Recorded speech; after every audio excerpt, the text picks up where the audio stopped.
something so small can connect you to everything that matters.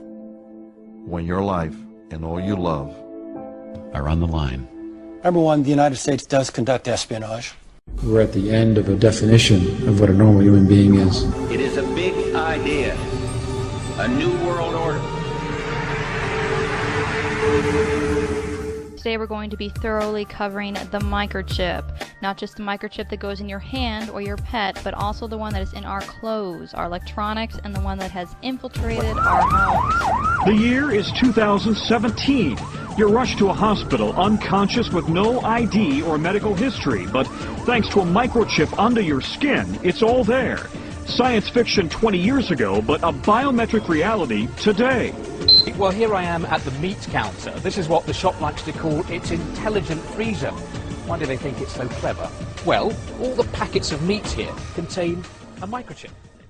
It may seem like a vision of a distant science fiction world, but this scenario could be just around the corner. In fact, at this very moment in South Korea, an entire city, a U-city, is being built that utilizes ubiquitous technology. We know that they're spying on us, and they know that we're spying on them.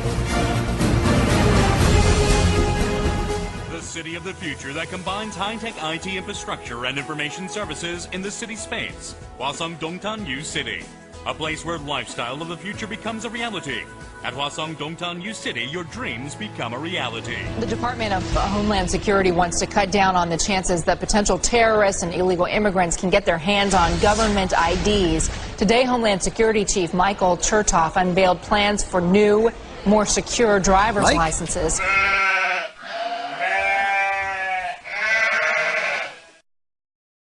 A new school year and a new piece of technology that has some students worried. The new Canaan, Connecticut School District could soon be trying out electronic tracking technology on students and school property. Mixed reviews. I think it's my business to know where he is, and the school's business to a certain extent when he's there. I think they would feel, I don't know, weird about people. They already had this plan, but the thing that we need to be conscious of is this implantable biomicrochip. Are you following me? Yes. So it's RFID chip that they're going to put in everyone. This is what we need to be aware of, because that is the culmination of their plan. They want to make human slaves out of us. They want to make mind control slaves out of us. They want sheeple. They want useless eaters. They want automatons. They want to control you by remote control. And this is actually what's going on. In the 1960s, Professor Jose Delgado took a normally hostile bull and implanted electrodes into its brain. Electrodes that could be activated by a radio transmitter. His objective was to see if stimulation of the bull's midbrain could short-circuit the rage signals, stopping the bull before it reached the matador. After the bull had recovered from the implantation and in mid-charge, the button was pressed. The bull's aggression ceased instantly. This is your brain. This is your brain on a microchip. Scientists say they'll now be focusing on linking the microchip with the human brain to see how well it can control artificial limbs and restore brain function. University officials say this is the only Canadian city that will be working with such technology. Crystal Demansing, CBC News, Calgary. A clearer experiment was performed with cats. In this classic example, the hypothalamus, the rhythm maker, was implanted with electrodes. Could it be responsible not just for rhythms, but also for rage? The switch is turned.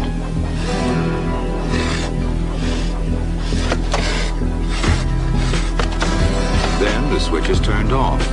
So indeed, the hypothalamus does control certain types of aggression.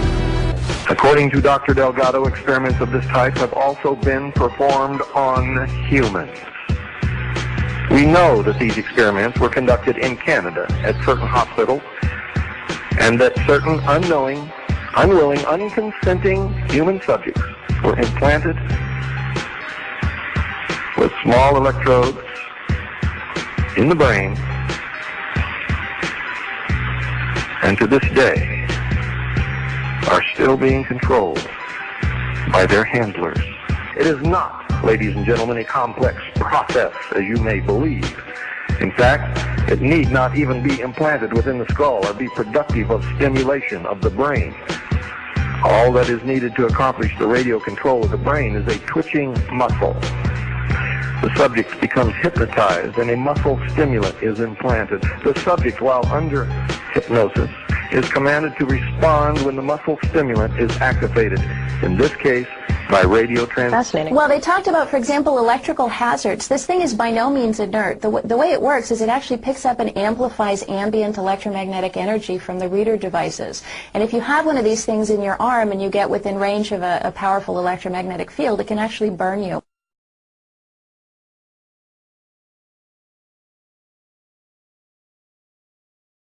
Well, actually, obviously, Secretary Thompson, it's an honor to have him on our board of directors.